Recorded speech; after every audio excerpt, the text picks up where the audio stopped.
The waiter grabbed my arm with surprising strength, his weathered hands trembling as he looked directly into my eyes. "Sir, don't eat that," he whispered urgently, nodding toward the beautifully plated salmon on my table.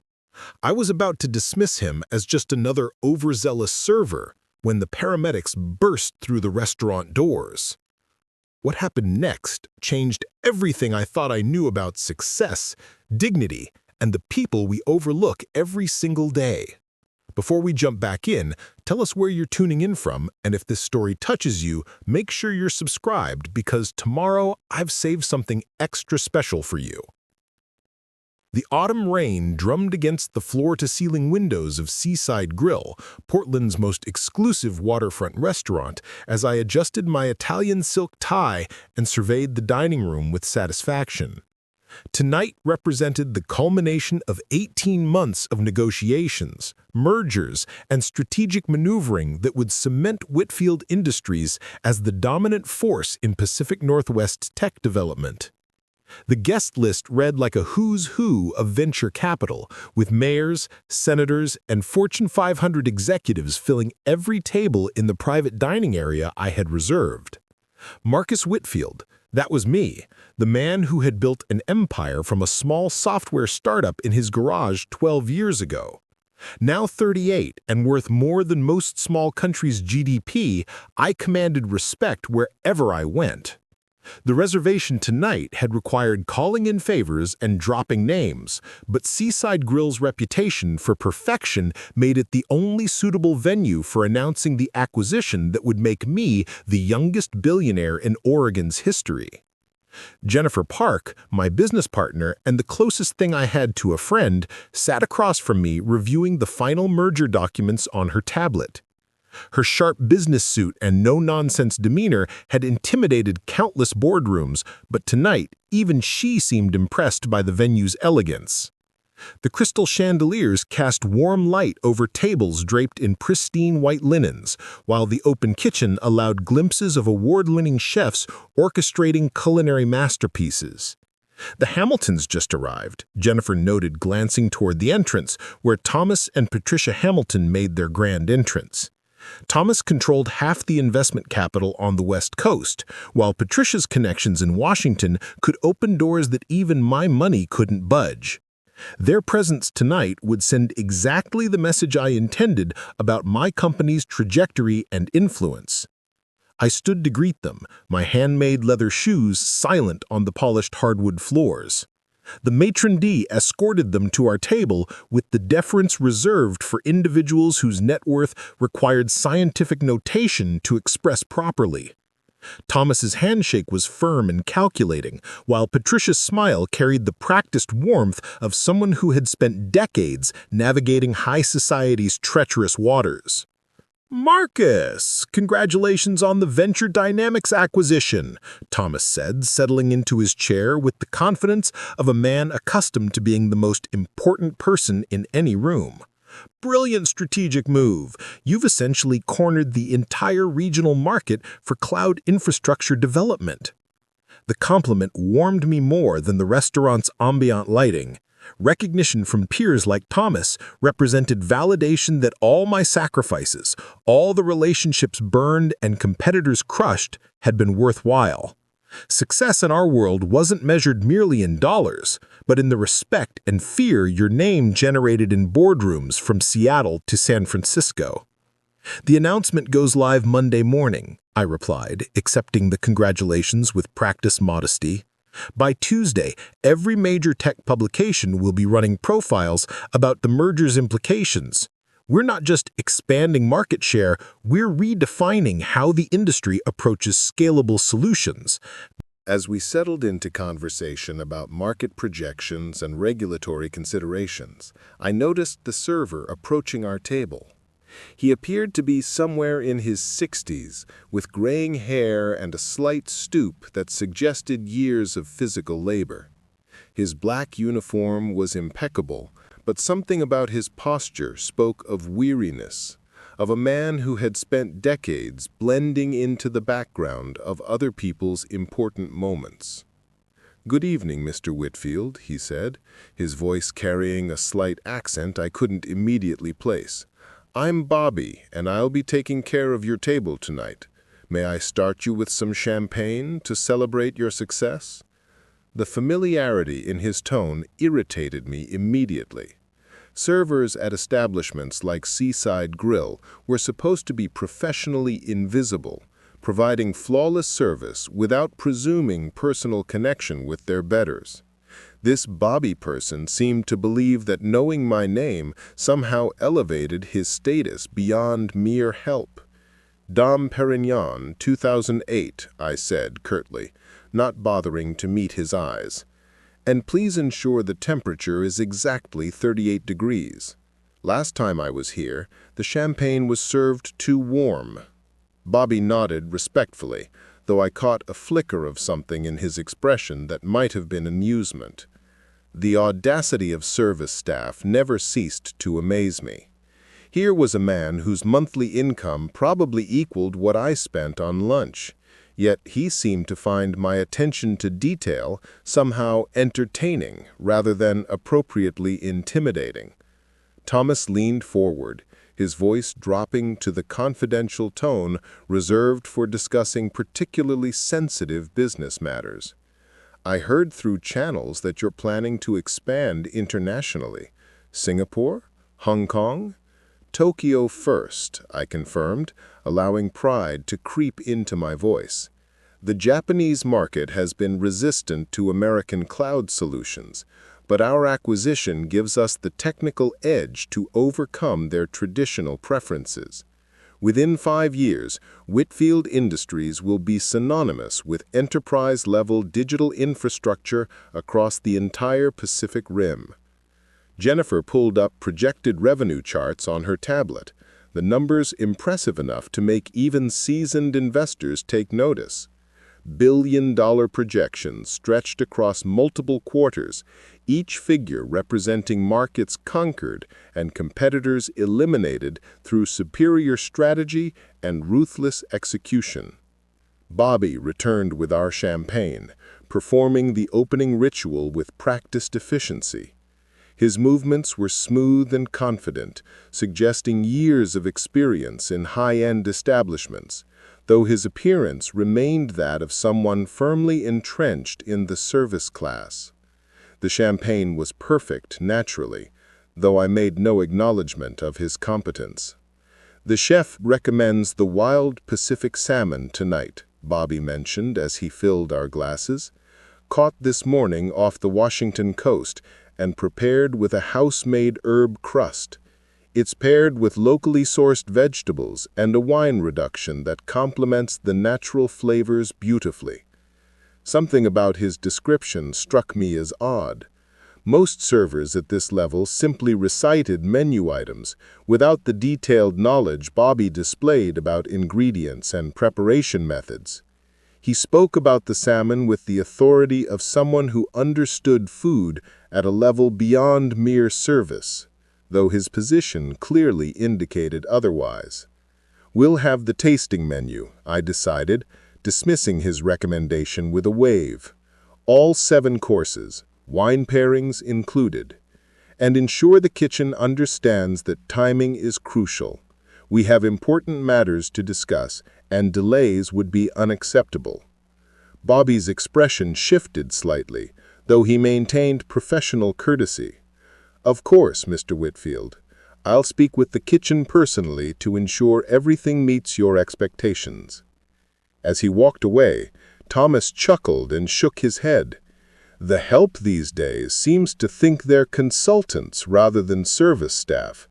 In my day, waiters knew their place and stayed in it." Patricia nodded in agreement, her diamond earrings catching the light as she gestured dismissively. Preparing and narrating this story took us a lot of time, so if you are enjoying it, subscribe to our channel. It means a lot to us. Now back to the story. It's the participation trophy generation. Everyone believes their opinion matters, regardless of their actual qualifications or social position. They forget that some people are meant to lead, while others are meant to serve. The conversation continued with the comfortable assurance of individuals who had never questioned their place in the world's hierarchy. We discussed market strategies and political connections, while Bobby and his colleagues moved efficiently between tables, refilling glasses and clearing plates with the mechanical precision of well-trained machinery. I found myself observing Bobby more closely as the evening progressed. Despite his advanced age and humble position, he carried himself with an unusual dignity that seemed out of place for someone in his circumstances. His interactions with other guests showed the same careful attention to detail, though he maintained appropriate distance and deference. When the first course arrived, Bobby personally supervised its presentation, ensuring each plate was positioned perfectly before retreating to observe from a respectful distance. The attention to detail impressed me, despite my general disdain for service staff who overstepped their boundaries. "Tell me about the regulatory hurdles," Jennifer said, pulling my attention back to business matters. "The Federal Trade Commission has been scrutinizing tech mergers more closely lately. Are we prepared for extended review processes?" The question touched on my greatest concern about the acquisition. Government interference could delay implementation by months, allowing competitors to adjust their strategies or regulators to impose unwanted restrictions on our operations. Success at my level required not just business acumen, but political maneuvering and relationship management that extended far beyond simple market forces. "My legal team has been working with former FTC commissioners," I explained, keeping my voice low despite the private dining room's exclusivity. "We've structured the merger to avoid triggering the most problematic review criteria. If necessary, certain assets can be divested temporarily and reacquired through subsidiary arrangements once the regulatory attention passes." Thomas raised his champagne glass in appreciation of such strategic thinking. "Brilliant. You've learned to think like the politicians rather than simply outspending them. That's the mark of someone who understands how real power operates in this country." The praise felt validation of every difficult decision I had made during my climb to the top. Sacrificed relationships for business advantage, competitors destroyed through legal maneuvering, employees discarded when market conditions changed. Success required hardness that weaker men couldn't stomach, but the rewards justified any temporary moral discomfort. Bobby appeared at my elbow with the second course, a delicate preparation of seared scallops that looked like edible artwork. His timing was impeccable, arriving during a natural pause in conversation rather than interrupting our important discussions. Perhaps I had misjudged his competence, though his social presumptions still rankled. "How's everything tasting?" he inquired, his tone appropriately deferential, though his eyes seemed to assess our satisfaction with unusual intensity. "Adequate," I replied, though the scallops were actually exceptional. Admitting enjoyment would suggest gratitude, and gratitude implied equality between us that simply didn't exist. Bobby was paid to provide service. I was under no obligation to stroke his ego about performing his basic job functions. The dismissal didn't seem to affect him as expected. Instead of retreating immediately, Bobby lingered for a moment, his expression thoughtful in a way that suggested deeper consideration of our interaction than his position warranted. "The salmon course will be ready shortly. I hope you'll find it memorable." Something in his tone made me look up sharply, but Bobby had already moved away, leaving me with the uncomfortable feeling that our exchange had contained subtext I hadn't fully grasped. The sensation irritated me more than his earlier presumptions, suggesting complexities in our simple server-customer relationship that had no place in my carefully ordered world.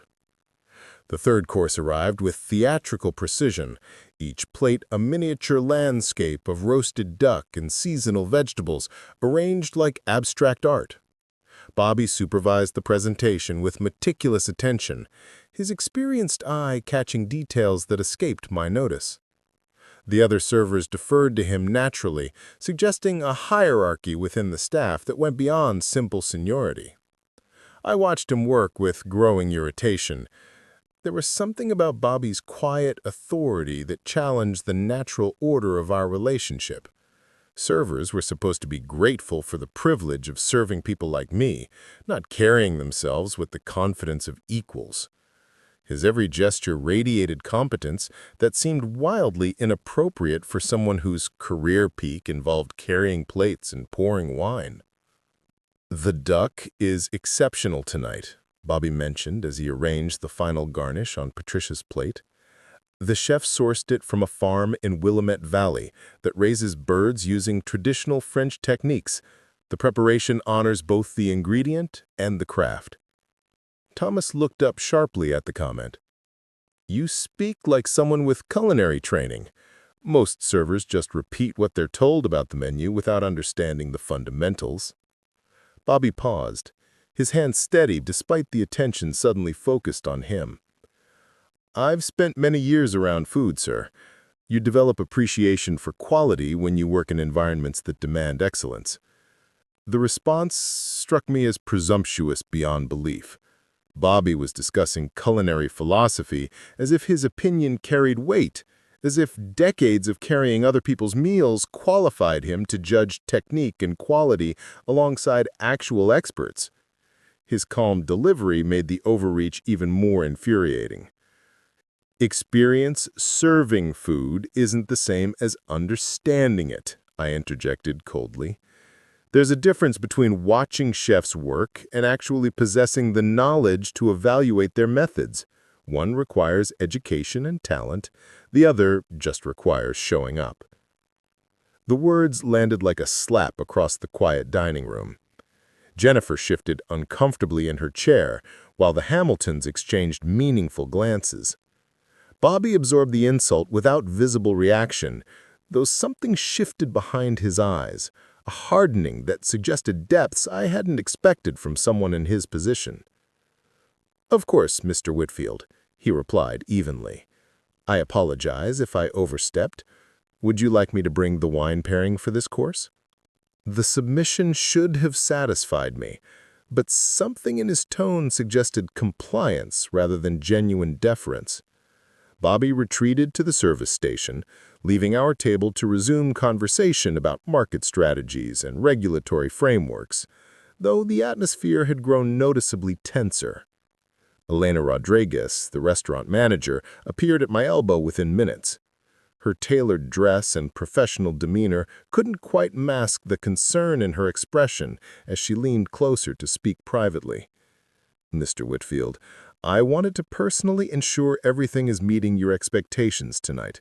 I understand there was some confusion with your server." The intervention annoyed me further. Elena's diplomatic language couldn't disguise what was clearly damage control, an attempt to smooth over Bobby's inappropriate behavior before it escalated into the kind of scene that might reflect poorly on Seaside Grille's reputation. "Your server seems to have forgotten his place," I said, keeping my voice low but ensuring the criticism carried appropriate weight. "I don't expect philosophical discussions about food preparation from someone whose job involves clearing tables and taking orders." Elena nodded with practiced understanding, though I caught her glancing toward Bobby with an expression that seemed more protective than disciplinary. "I'll speak with him immediately. Bobby is usually very professional, but perhaps he's having an off evening. Would you prefer a different server for the remaining courses?" The offer tempted me, but changing servers mid-meal would signal weakness, an admission that Bobby's presumptions had affected me more than they should have. Successful leaders handled minor irritations without allowing them to disrupt important business. "That won't be necessary," I decided. "Just ensure he remembers his role for the remainder of the evening." Elena retreated toward the service area, where I could see her speaking quietly with Bobby. Their conversation appeared more consultative than reprimanding, another indication that staff relations at Seaside Grille operated according to dynamics I didn't fully understand. Thomas resumed discussion of international expansion strategies, but I found myself distracted by observations of Bobby's continued service. He moved between tables with unchanged efficiency, though I noticed other guests responding to him with unusual warmth. Elderly patrons smiled when he approached. Business executives nodded respectfully. Even the mayor's wife engaged him in brief conversation about wine selections. "The networking opportunities in Tokyo will be unprecedented," Jennifer was saying, pulling my attention back to business matters. "Japanese corporations prefer long-term relationships over quick transactions. Your reputation for reliability and strategic thinking positions us perfectly for sustained growth in their market." The compliment helped restore my equilibrium. Building Whitfield Industries from nothing to its current position had required exactly the kind of long-term vision Jennifer described. While Bobby carried plates and pretended his opinions mattered, I was reshaping entire industries through superior intelligence and ruthless execution. The fourth course arrived with less ceremony, Bobby maintaining professional distance as he served our lamb preparations. His demeanor had shifted to match my expectations, though something in his efficiency suggested controlled energy rather than genuine submission. Each movement remained precise, but the earlier warmth had been replaced with mechanical competence. "Everything appears perfectly prepared," Patricia observed, cutting her lamb with appreciation. "The restaurant's reputation is well-deserved. The service has been flawless, despite that earlier awkwardness." Her comment reminded everyone at the table of Bobby's overreach, reinforcing the proper hierarchy between staff and clientele. I felt vindicated by her observation, confirmation that my correction had restored appropriate boundaries to our dining experience. Bobby approached with the wine pairing, his movements now strictly professional. He poured each glass with textbook precision, offering no commentary about the wine's characteristics or regional significance. The silence felt like victory, evidence that clear communication about expectations could correct even the most presumptuous service staff. "The fifth course features Pacific salmon," he announced, his tone carefully neutral. "The chef recommends allowing it to rest for a moment after plating to achieve optimal temperature balance." Something about his emphasis on the salmon caught my attention. Throughout the evening, Bobby had shown particular interest in that specific dish, mentioning it during his initial recommendations and now highlighting its preparation. The focus seemed oddly specific for someone supposedly chastened into submission.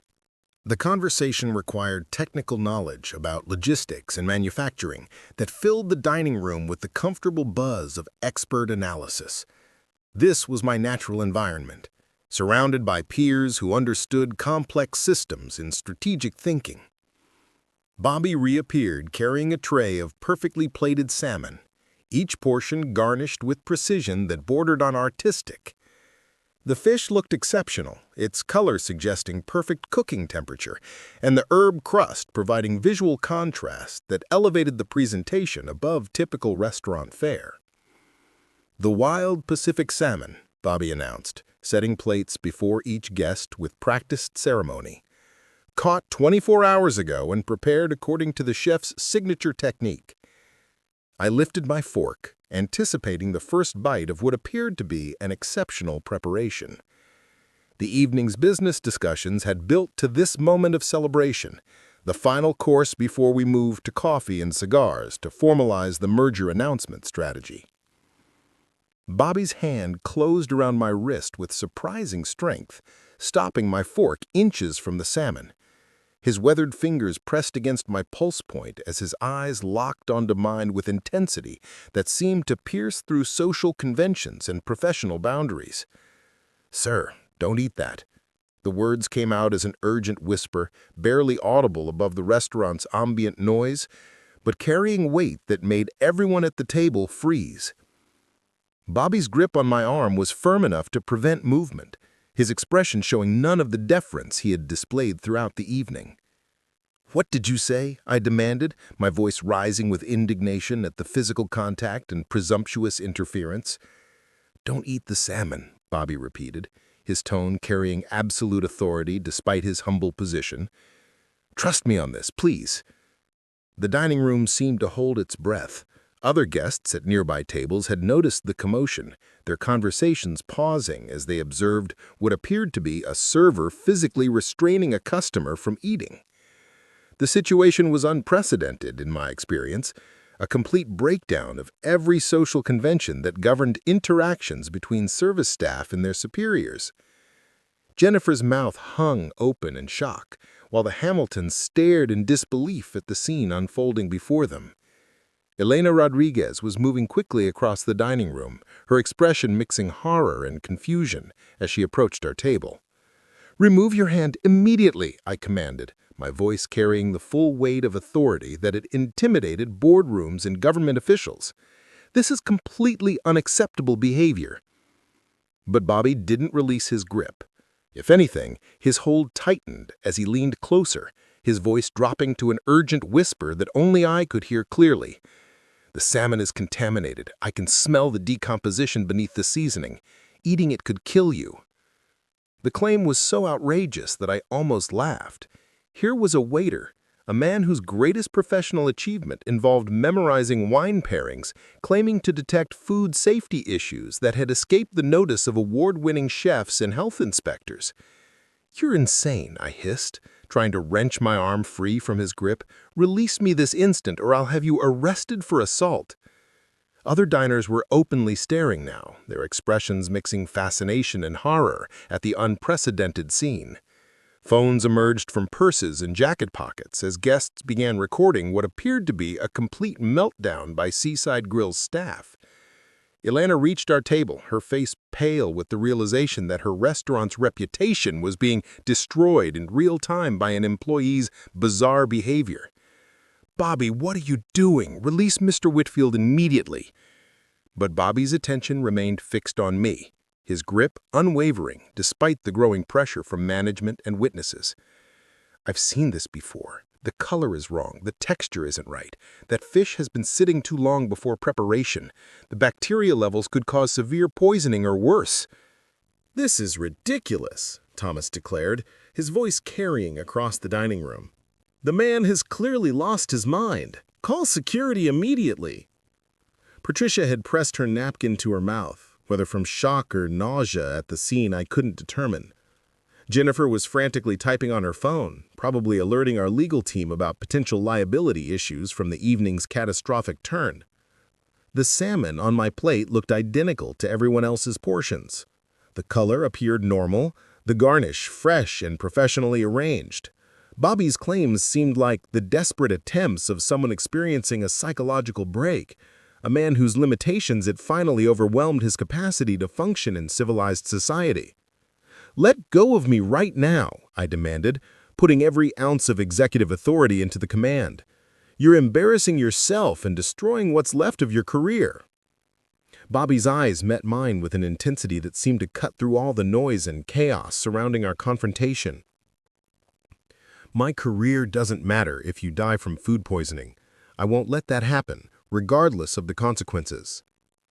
The conviction in his voice was absolute, the certainty of someone staking everything on knowledge he couldn't prove but wouldn't abandon. Around us, the restaurant buzzed with excited whispers and clicking cameras as Portland's social elite witnessed what would undoubtedly become the most talked-about dining disaster in the city's history. Security arrived within moments, 2 uniformed guards pushing through the crowd of onlookers that had gathered around our table. Elena Rodriguez followed closely behind, her face flushed with panic as she surveyed the disaster unfolding in her prestigious establishment. The dining room hummed with excited chatter as Portland's elite witnessed what would become legendary gossip material for years to come. "Remove this man immediately," I commanded, my voice carrying across the restaurant with executive authority. Bobby's grip on my wrist remained firm despite the approaching security, his weathered face set with determination that bordered on fanatical. "He's clearly having some kind of breakdown and needs medical attention." The larger security guard reached for Bobby's shoulder, but Elena held up a restraining hand. Something in her expression had shifted from panic to uncertainty, as if Bobby's behavior triggered recognition rather than simple alarm. She studied the salmon on my plate with newfound intensity, her experienced eye scanning for details that might validate or disprove his outrageous claims. "Bobby," she said carefully, "explain what you're seeing, quickly and clearly." The request stunned me. Instead of immediately removing a staff member who was physically restraining a customer, Elena was actually entertaining his delusional claims about food contamination. The inversion of proper authority made my blood pressure spike as I realized that Bobby's breakdown was being treated as potentially credible. "The fish is off," Bobby said, his voice steady despite the chaos surrounding him. "Look at the color variation near the center of each fillet. See how it's slightly gray rather than the pink it should maintain throughout? That indicates bacterial activity that occurred before cooking." Elena leaned closer to examine my plate, her professional training overriding social conventions about customer service. Other guests at nearby tables began inspecting their own salmon portions, murmuring observations and comparisons as Bobby's assessment spread through the dining room like wildfire. "The smell is wrong too," Bobby continued, still maintaining his grip on my arm. "Under the herb seasoning, there's a faint sweetness that shouldn't be present in fresh salmon. It's subtle, but unmistakable once you know what to detect." Thomas Hamilton pushed his plate away from his position, his face pale with growing alarm. "Are you saying we've all been served contaminated fish?" This is outrageous. Elena, what kind of establishment are you running? The accusation hit Elena like a physical blow. Decades of reputation building threatened by Bobby's extraordinary claims. Yet instead of dismissing his concerns to protect the restaurant's image, she continued examining the salmon with increasing worry edged across her features. "Get the head chef out here immediately," she ordered one of the security guards, "and contact the health department. If there's any possibility of contamination, we need official confirmation before anyone else consumes the salmon course." The decision validated Bobby's intervention in ways that made my head spin with disbelief. Here was a restaurant manager choosing to potentially destroy her establishment's reputation based on the observations of an elderly waiter whose greatest qualification involved carrying plates and refilling water glasses. "This is insane," I declared, finally wrenching my arm free from Bobby's relaxed grip. "You're all taking the word of a delusional employee over basic common sense. The salmon looks perfectly normal. I'm going to eat it right now to prove how ridiculous this entire situation has become." I lifted my fork again, determined to end the farce through direct action. Bobby's claims would be exposed as the ravings of an unhinged mind once I consumed the salmon without incident, restoring proper order to an evening that had spiraled completely out of control. Bobby moved with surprising speed for someone his age, intercepting my hand before the fork reached my mouth. This time, his grip carried desperation along with determination, his eyes pleading with me to listen despite every social convention demanding otherwise. "Please don't," he whispered urgently. "I know how this looks. I know you have no reason to trust me, but I've seen people die from eating fish like this. I can't stand by and watch it happen again." The reference to previous experience caught Elena's attention immediately. "Again? Bobby, what are you talking about? When have you encountered contaminated salmon before?" Bobby released my hand and stepped back, his professional composure cracking for the first time all evening. Decades of careful discretion seemed to war with genuine concern for my safety, creating internal conflict that played out across his weathered features. "It doesn't matter," he said finally. "What matters is that the fish isn't safe. Please trust me on this, even if you can't understand why." Chef Antoine Dubois emerged from the kitchen, his pristine white coat and commanding presence immediately drawing attention from the assembled crowd. His reputation as one of Portland's most innovative culinary artists preceded him, awards and accolades that made Bobby's contamination claims seem even more preposterous by comparison. "What is this disruption about?" Antoine demanded, his French accent adding authority to the question. My kitchen maintains the highest standards in the city. Any suggestion otherwise is deeply insulting to my professional integrity." Elena gestured toward the salmon plates scattered across our table. "Bobby believes the fish may be contaminated. He's claiming he can detect bacterial activity that occurred before cooking." Antoine's face flushed with indignation at the implication that his kitchen had served unsafe food. "Impossible.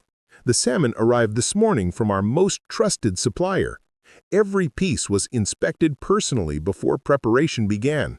I stake my reputation on the quality of every dish that leaves my kitchen." The chef's passionate defense of his work resonated through the dining room, reinforcing the apparent absurdity of Bobby's claims.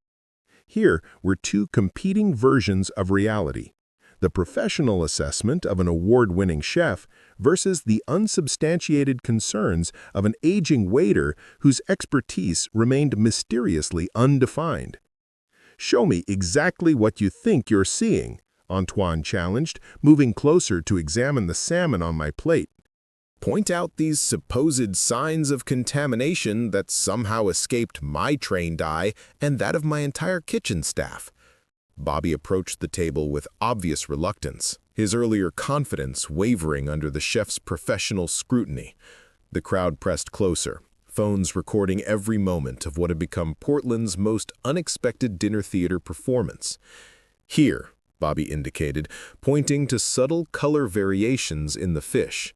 "The center shows signs of breakdown that suggest the fish was stored improperly before arrival. The temperature wasn't maintained during transport, allowing bacterial growth that cooking alone won't eliminate." Antoine studied the salmon with growing irritation, his professional pride clearly wounded by the public questioning of his judgment. "I see nothing abnormal. The color variation you're describing is completely normal for wild-caught salmon. Your concerns are based on ignorance, not expertise." The confrontation had crystallized into a battle between established authority and inexplicable intuition. Antoine's credentials and reputation provided compelling evidence that Bobby's concerns were unfounded. Yet something in the waiter's manner suggested knowledge that transcended his apparent limitations. Jennifer Park had been quietly photographing the salmon from multiple angles, her business instincts recognizing potential liability issues regardless of who proved correct. "Perhaps we should err on the side of caution," she suggested diplomatically. "If there's any question about food safety, wouldn't it be better to have independent testing done?" Her suggestion carried weight that Bobby's pleas had lacked, coming from someone whose social position commanded automatic respect from both Elena and Antoine. The practical wisdom of avoiding potential lawsuits resonated more strongly than concerns about an elderly waiter's psychological stability. "Fine," Antoine conceded grudgingly. "We'll contact the health department for emergency inspection. But when they confirm that my kitchen maintains perfect standards, I expect public acknowledgement that these accusations were baseless." Elena nodded agreement, though her expression suggested the damage to Seaside Grille's reputation might be irreparable regardless of official findings. The evening that was supposed to celebrate my business triumph had devolved into chaos that would overshadow any merger announcement.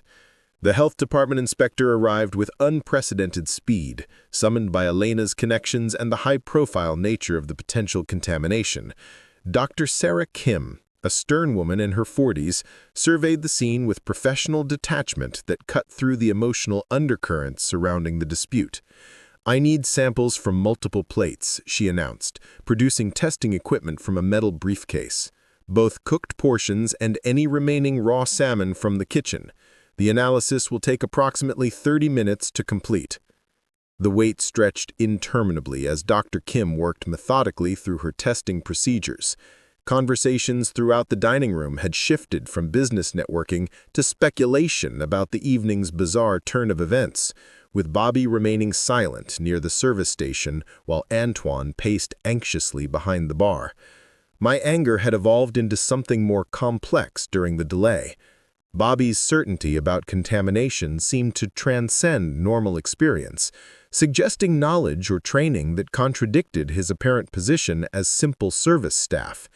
The mystery of his expertise nagged at me more than the embarrassment of the evening's disruption.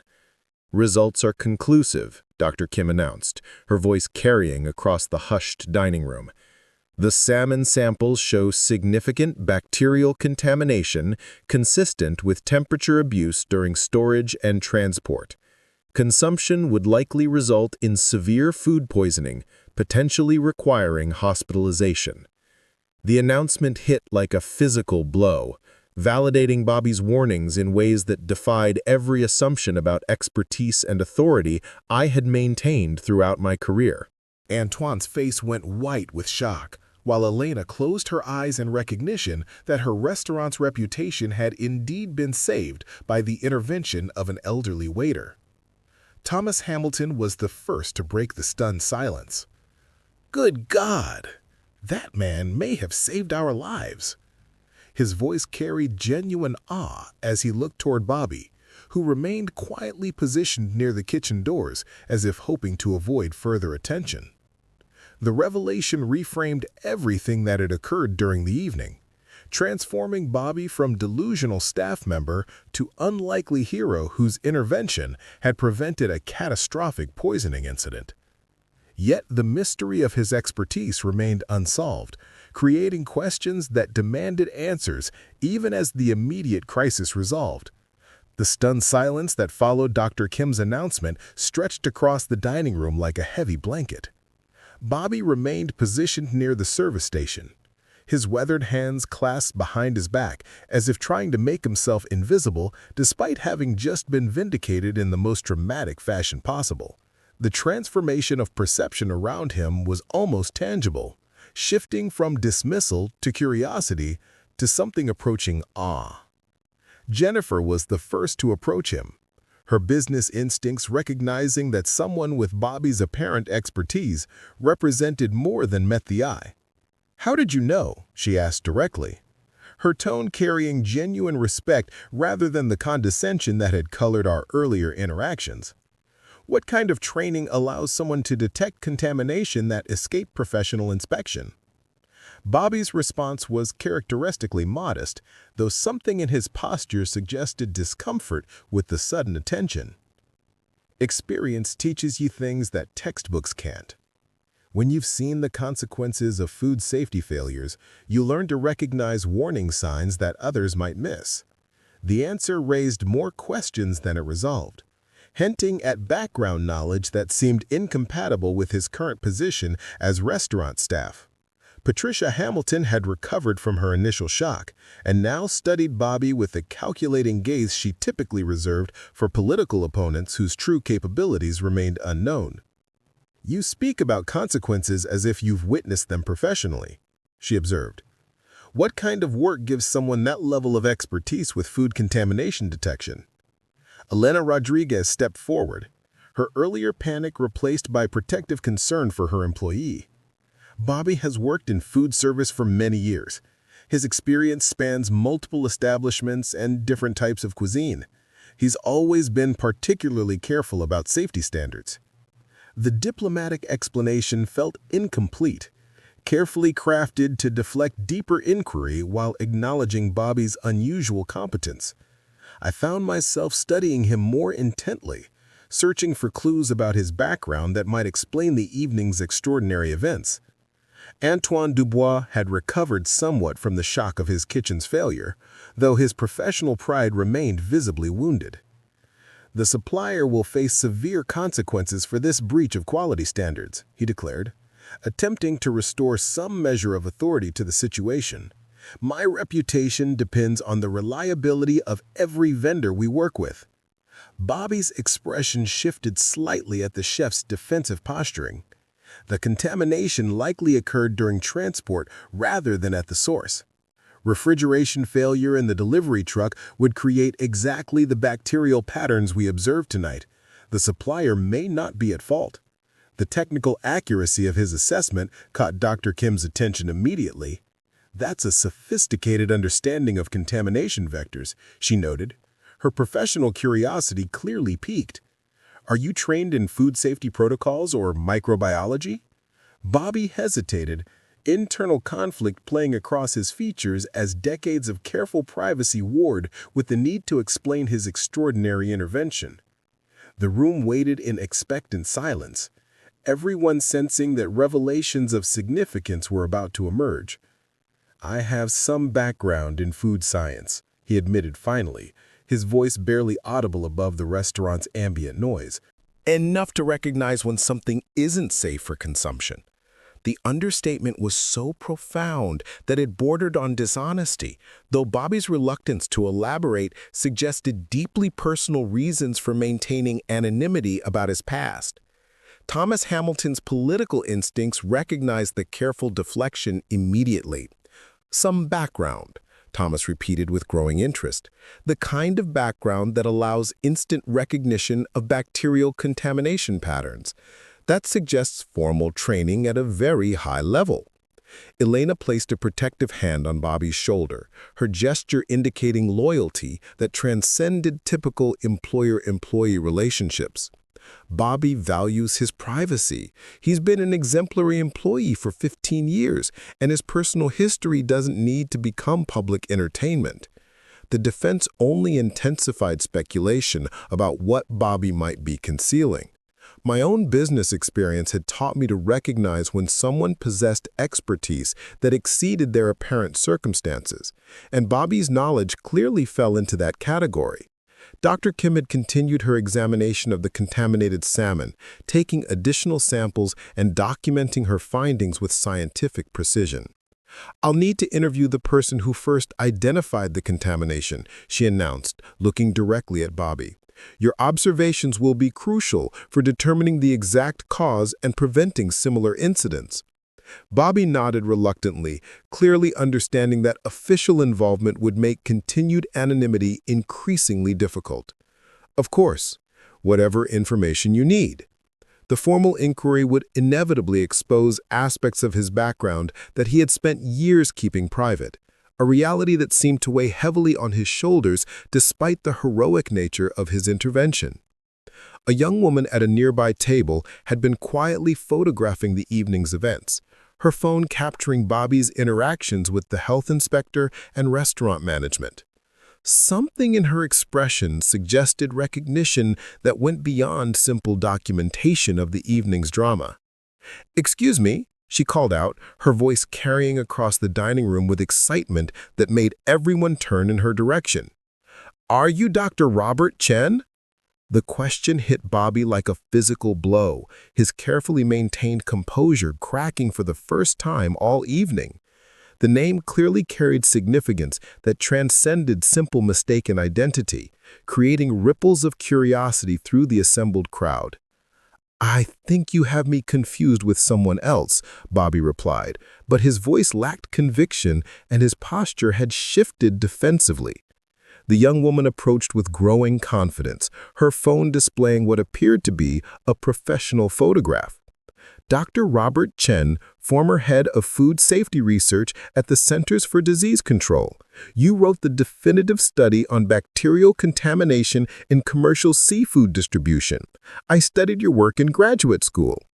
The revelation exploded through the dining room like a detonation, fundamentally reordering everyone's understanding of the evening's events. Bobby wasn't simply an experienced waiter with unusual intuition about food safety. He was apparently a recognized expert whose research had influenced national food safety protocols. Elena stared at Bobby with shock and what appeared to be hurt confusion. "Robert? Is this true? You've been working here under a false name for 15 years? Bobby's shoulders sagged with the weight of secrets finally exposed. "Chen is my family name. Robert is my given name. Bobby has always been what friends called me, even during my research career." The explanation felt incomplete, though technically accurate. Something in his manner suggested deeper complexities behind his decision to work in restaurant service rather than continue his scientific career. "Dr. Chen's research saved thousands of lives," the young woman continued, her enthusiasm undimmed by Bobby's obvious discomfort. His protocols for detecting seafood contamination became standard practice throughout the industry. He's basically a legend in food safety circles. The praise only seemed to increase Bobby's distress, as if recognition carried painful associations rather than professional satisfaction. Patricia Hamilton was studying him with the focused intensity she applied to political calculations, clearly recognizing that more secrets remained to be uncovered. "If you're Dr. Robert Chen," she said carefully, "then you disappeared from public life rather suddenly about 16 years ago. Your research was at its peak, grants were flowing, and then you just vanished from academic circles completely." Bobby's face went pale at the observation, confirming that his departure from scientific research hadn't been voluntary retirement, but something more traumatic. The timeline Patricia mentioned coincided closely with his employment at Seaside Grille, suggesting that whatever had driven him from his career had led directly to his current circumstances. "Sometimes life takes unexpected directions," he said quietly, his voice carrying pain that 15 years hadn't fully healed. "What matters is that tonight, dangerous food didn't reach anyone's stomach. Everything else is just history." But the assembled crowd clearly disagreed that his background was merely historical curiosity. Dr. Kim was staring at Bobby with professional reverence, recognizing that she was in the presence of someone whose work had shaped her own career in public health. "Your research on temperature abuse patterns in seafood distribution is still cited in current studies," she said with obvious admiration. "The detection methods you developed have prevented countless contamination incidents across the country." The recognition seemed to cause Bobby physical discomfort rather than pride, his hands trembling slightly as decades of carefully constructed anonymity crumbled around him. Whatever had driven him from his research career clearly remained a source of deep personal pain. Thomas Hamilton's political instincts had identified an opportunity within the evening's chaos. "Dr. Chen, your expertise could be invaluable for the food safety initiatives our foundation is developing. We should discuss potential collaboration on policy recommendations." The offer represented exactly the kind of recognition and opportunity that Bobby had been avoiding for over a decade. His immediate retreat from the suggestion confirmed that his exile from professional life was self-imposed rather than circumstantial. "I'm retired from that kind of work," he replied firmly. "I'm content with my current position and have no interest in returning to research or policy development." The finality in his tone suggested that whatever had ended his scientific career had also ended his willingness to engage with the professional world that had once celebrated his contributions. Alana looked at him with new understanding, recognizing that her reliable employee had been hiding not just expertise, but profound personal wounds that made anonymity essential for his emotional survival. The weight of exposure settled over Bobby like a familiar burden, 15 years of carefully constructed anonymity dissolving in the space of minutes. I watched him struggle with recognition he had clearly spent years avoiding, his discomfort palpable, despite the reverence surrounding him. The evening had transformed from business celebration to personal revelation in ways none of us could have anticipated. Elena approached Bobby with gentle concern, her loyalty to her employee evident despite the shocking discoveries about his true identity. "Why didn't you tell me?" she asked quietly. "All these years, I thought I was giving a job to someone who needed a fresh start. I never imagined I was employing one of the country's leading food safety experts." Bobby's smile carried profound sadness as he met her gaze. "You were giving someone a fresh start. That's exactly what I needed 15 years ago, and exactly what you provided. The work here has been healing in ways research never was." The sincerity in his voice cut through the restaurant's excited chatter, reminding everyone present that behind the professional accolades lay personal pain that had driven him from his prestigious career into service work. The mystery of his departure remained, but the emotional cost was clearly visible. I found myself walking toward Bobby, driven by impulses I couldn't fully understand. The man I had dismissed as insignificant service staff had just saved my life, using expertise that exceeded anything I possessed, despite my wealth and business success. The reversal challenged every assumption I maintained about worth and achievement. "Dr. Chen," I began, then stopped myself. "Bobby, I owe you an apology that goes far beyond tonight's events.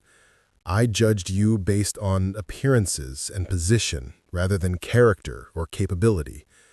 He studied my face with the same careful attention he had applied to the contaminated salmon, searching for sincerity beneath social convention. "Apologies aren't necessary, Mr. Whitfield. You reacted according to the social structure we both understand. I chose my position knowing how others would perceive it." The grace in his response made my earlier cruelty seem even more petty and small. Here was someone who had sacrificed recognition and status for personal peace, yet maintained dignity that surpassed anything my wealth had purchased. Jennifer approached with her phone displaying search results about Bobby's research career. "Your study on seafood contamination protocols is cited in over 300 academic papers. The detection methods you developed are still considered revolutionary in food safety circles." Bobby accepted the praise with visible discomfort, as if professional acknowledgement carried associations too painful to embrace. That work belonged to a different life. What matters is that tonight, dangerous food was identified before anyone was harmed.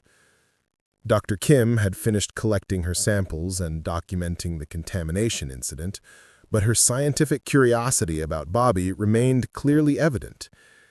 "The techniques you used to identify the bacterial activity were incredibly sophisticated.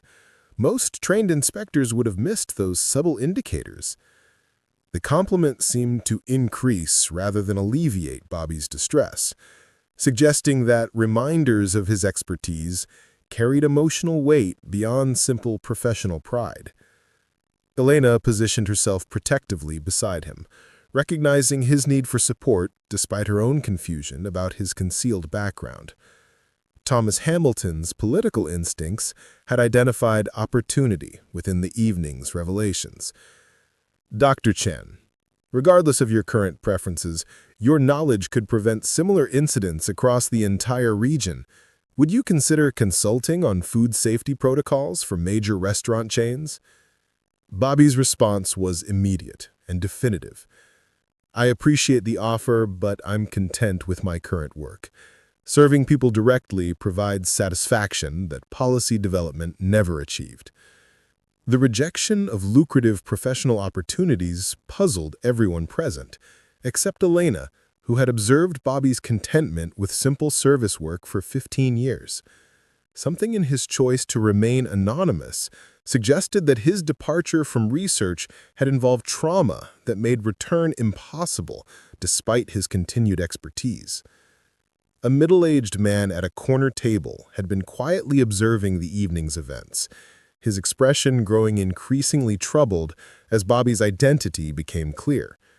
He approached hesitantly, his manner suggesting personal rather than professional interest in the revelations. "Dr. Chen," he said carefully, "my daughter, Lisa, was one of your graduate students at the university. She spoke about you often, said you were the most dedicated researcher she'd ever known." Bobby's face went ashen at the mention of Lisa, his composed demeanor finally cracking completely.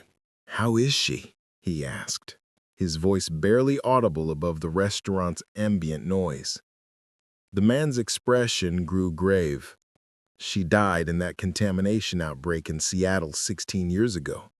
The one your research might have prevented if the protocols had been implemented sooner." The revelation hit Bobby like a physical blow, confirming what many present had begun to suspect about his departure from research. His expertise hadn't been able to save someone he cared about, creating guilt that had driven him from his career into anonymous service work. "She was brilliant," Bobby whispered, tears beginning to flow down his weathered cheeks. The contamination occurred because bureaucratic delays prevented implementation of safety protocols we had already developed. If we had moved faster, pushed harder against institutional resistance. Elenda wrapped her arms around Bobby's shoulders, offering comfort for pain she was only beginning to understand. You've spent 15 years blaming yourself for something beyond your control. Lisa's father doesn't blame you. No one blames you except yourself. The man nodded emphatically. Lisa always said you cared more about saving lives than publishing papers. Tonight proved she was right. You saved these people using knowledge she helped you develop. The connection between past tragedy and present heroism created a moment of healing that had been 15 years in the making. Bobby's exile from his profession had been self-imposed penance for failure to save someone he had mentored and cared about deeply. Dr. Kim approached with her completed analysis, her scientific training helping her understand the emotional dynamics surrounding Bobby's revelation. Your protocols are still saving lives every day across the country. The detection methods you developed have prevented thousands of contamination incidents since implementation. Bobby looked around the dining room at faces that had shifted from dismissal to respect to understanding over the course of a single evening. The judgment he had feared for 15 years had been replaced by recognition of his ongoing contributions to public safety. Perhaps, he said quietly, it's time to stop hiding from work that matters. Not full-time research, but maybe consulting on safety protocols. Lisa would want her work to continue helping people. Atlanta smiled through her tears, recognizing that her employee was finally ready to embrace his expertise without the crushing guilt that had driven him into anonymity. Seaside Grille would be honored to support whatever path you choose, Bobby. You've given us 15 years of dedicated service. Now it's time for us to support your journey forward. I extended my hand to Bobby, no longer the condescending gesture of superior to subordinate, but the respectful acknowledgement between equals that should have occurred hours earlier. Thank you for saving my life, Dr. Chen. I hope you'll allow me to support whatever work you decide to pursue. Bobby shook my hand with the same firm grip that had prevented me from eating contaminated salmon, though now the gesture carried mutual respect rather than desperate intervention. Call me Bobby, Mr. Whitfield, and perhaps we can discuss how business resources might support food safety initiatives that protect everyone, regardless of their position in society. As the restaurant began to empty, Bobby remained to help with cleanup, despite Elena's protests that he had done enough for one evening. Watching him work with the same quiet dignity he had maintained throughout the night's chaos, I realized that some forms of service represented choice rather than limitation, purpose rather than resignation. The contaminated salmon had been properly disposed of, the health department's investigation would prevent similar incidents, and Bobby's expertise would no longer remain hidden from a world that needed his knowledge. Sometimes the most important revelations came not from seeking recognition, but from simply doing what was right when it mattered most. Up next, you've got 2 more standout stories right on your screen. If this one hit the mark, you won't want to pass these up. Just click and check them out.